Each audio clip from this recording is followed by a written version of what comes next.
Hey everybody, I'm Jimmy Rance. I noticed that there's like a shift in my channel. And what I mean by that, there's a shift in things that I like to talk about. You may not like to hear it, but I kind of like to talk about it. Like I said, this is my therapy, and it really truly is. Being pretty much alone for the first time in my life, I have an interest in this learning how to be alone after being married for decades upon decades upon decades. Not to the same woman, but I've had previous marriages, and altogether, I've been married probably 50 years of my life. And now being single, things are interesting to me. I'm trying to work things out. And so I like to talk about new relationships, going forward in life after a spouse dies, how to try to put yourself into a mental frame, into a position to where you can literally go function in the world again. Because when you lose someone, you shut down. And I'm trying to keep myself from shutting down. So that's why I came to YouTube. Because rather than sit in this house and be alone, I don't have friends where I live. Where I live is military. They come and go, deploy all the time. It's almost impossible to kind of make some friends, at least in my neighborhood. And I'm the old man on the block. I'm 71 years old, and it ain't going to be long, and I'm going to be 72.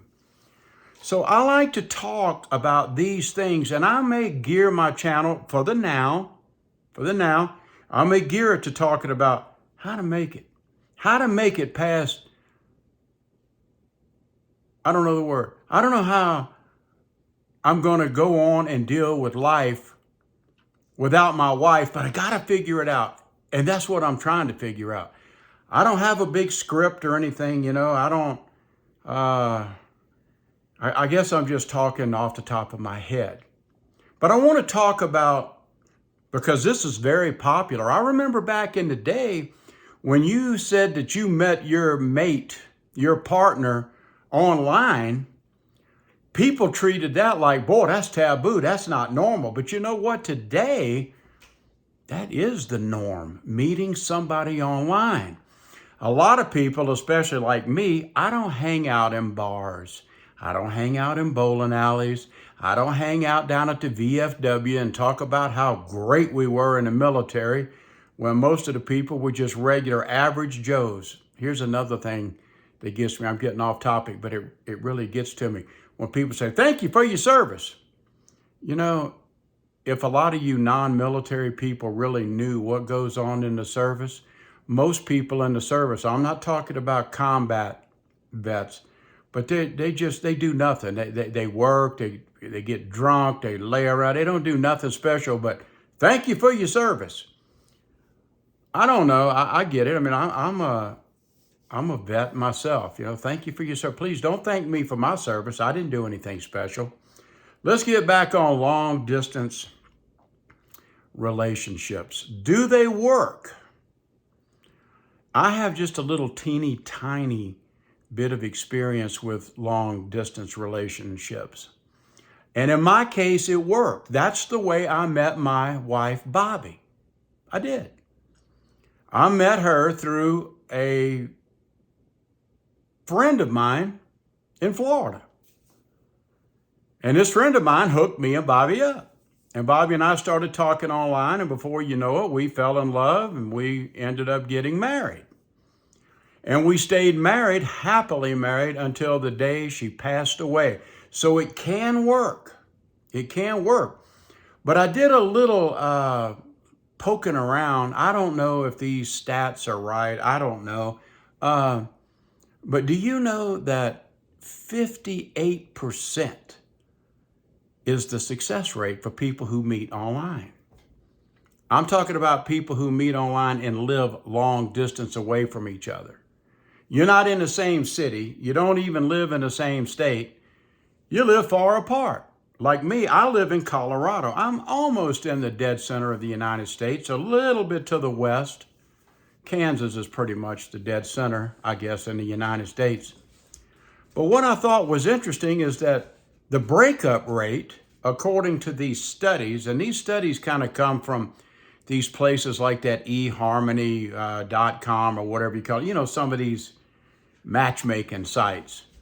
And 40%, that's what the breakup rate is. And 1/3 of the people break up within the first 3 months. These are long distance relationships. 1/3. Wow, that's pretty crazy. Another statistic that popped up was that the distance is kind of actually what made them stronger. That I can't remember that saying. Like when you're away from each other, that makes the heart fonder. I forgot exactly how you say that. And there's probably some truth in that. But I want to talk about, I don't know what I'm going to talk about. Let's just say that you meet somebody. You live in California, but they live in Maine. And you both have a great connection. You have a wonderful online connection. You get on your computer and you FaceTime each other or whatever they do. Back in my day, it was called Google Hangouts. Bobby and I, every day, would get on these Google Hangouts, and it was just me and her. And I could see her, she could see me, we would talk. And I swear to God, we must have spent 8 to 10 to 12 hours every day talking to each other.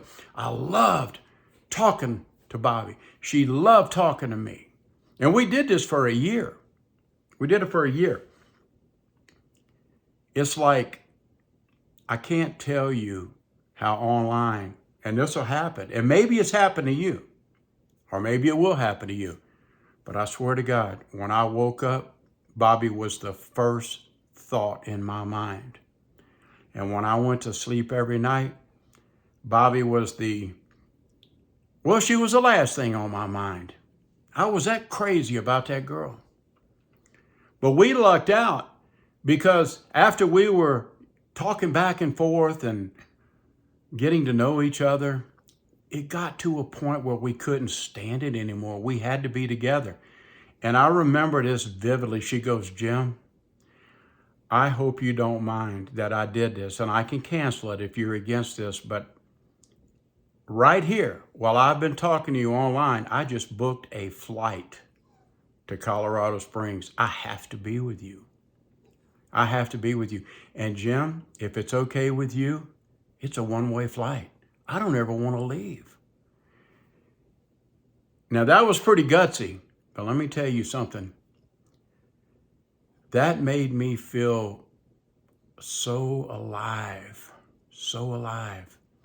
And whenever Bobby got here, she flew into the Springs and she got an Uber and she came to my house. And when she got out of the Uber, she literally ran to me. I told her a story where she ran to me. I've never had a woman run to me. And we embraced. It was the first time we looked in each other's eyes. The first kiss, the first everything. It was beautiful. And we lived together for a year, and then we got married. We missed a year by 2 days. We wanted to get married on the same day that Bobby actually flew in, which was April 19th, but there was a big blizzard that blew in. So we advanced it. We moved up the day we were going to get married. So we got married on the 17th of April. And we were together and so happy until she passed away over 7 months ago. And I'll tell you something. So I am a big proponent of long distance relationships because it worked for me. I don't know if it'll work for you, but the scary part of it is the success rate is only 58%. And the breakup rate, I said within 3 months was like, well, I don't know. It's pretty high. Being a breakup rate's being 40%. I don't know. That's just, according to some of these statistics, whether they're right or wrong, I don't know. But it's like, let's say I meet one of you online here, and I am absolutely just crazy about you, and you're crazy about me, and we're talking back and forth. We're talking back and forth online or whatever, the telephone, email, whatever. Is that a guarantee that it's going to work once we get together? Because once people do get together, a third of the time they break up within the first 3 months or something like that. That's kind of scary. I don't know. How do you guys feel about this online dating and well, let me take you back. I'm not talking about where you go to a website that's specifically geared for meeting people. I'm talking about you meet somebody online, like here, I'm doing a video, and then you ladies talk to me, you send me comments, and you write me emails, and we write back and forth, and we kind of develop an interest in each other. And then before you know it, we're kind of hooked up. We're partners. We're long distance partners. We're that long distance relationship thing. And then we go to the one-on-one on the computer, and we do that back and forth. And the distance actually makes you closer because you crave, you want to be with them so bad, but you can't because distance has you separated. And then I was thinking about this too. I hear my whining terrier back there. He loves it. He likes to do that. What about when you meet somebody online, but they live not in your same country, they live in another country? That creates a whole new set of problems. One is you're so far away, you have an ocean that separates you. Sure, you can talk back and forth. You can I'm gonna tell you folks, you can fall in love with somebody over a phone and by email and by talking on these FaceTimes or Zoom calls or whatever they got today. I don't know, you can. You really, truly can. It happened to me. That's why I can say that. But internationally, man, do you know how tough I think that would be? I know it has happened. I mean, you got to deal with all of these costs. I mean, do you have to be kind of halfway financially successful to do that? Because you got to fly overseas. That costs a lot of money. And then when you get to their country, you can't just stay forever. And if they fly from their country, say like over to the United States, they can't stay here forever. 90 days, they got to book up and get out of here. That's just international law. They got to go, man. And when they leave, it's got to tear your heart out because you want to be with them, but you can't because of some of these stupid, stupid laws. I don't know. So how do you deal with that? You know what I mean? You want to be with somebody, but not only do you have to deal with your partner overseas, but now you've got to deal with the bureaucratic red tape. So now you got to be not only with your partner, but now you got to be with the government. And they put a lot of rules on you. You got to go through maybe attorneys, and you got to do this, and you got to wait, and you got to prove how much money you make. And I've known cases, or I may have this wrong, where people may marry someone, like an American marries a Russian, and they go through all the crap. They go through years and years of all the bureaucratic bullshit. And then they finally get to come over here. But there has to be like an agreement that if she or he comes to the United States, you have to support them basically for, I think, I may be wrong on this, like 10 years. So if you don't make it, you still have to support them for 10 years, no matter what. I think I may be wrong on that.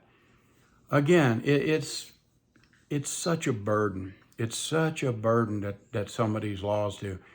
I'm not going to make this a long video, but what do you think about long distance relationships? I'm in Colorado and I meet somebody and I'm just crazy about them, and they may live in, I don't know, anywhere, Florida, Maine, I don't know, Washington, wherever.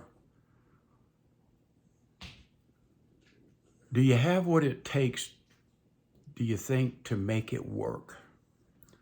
Because when I did that poll question, the majority of you said that one of the biggest things that would bother you about it is you're going to miss that being physically together, that touching, the hugging, that part of the relationship that's so special.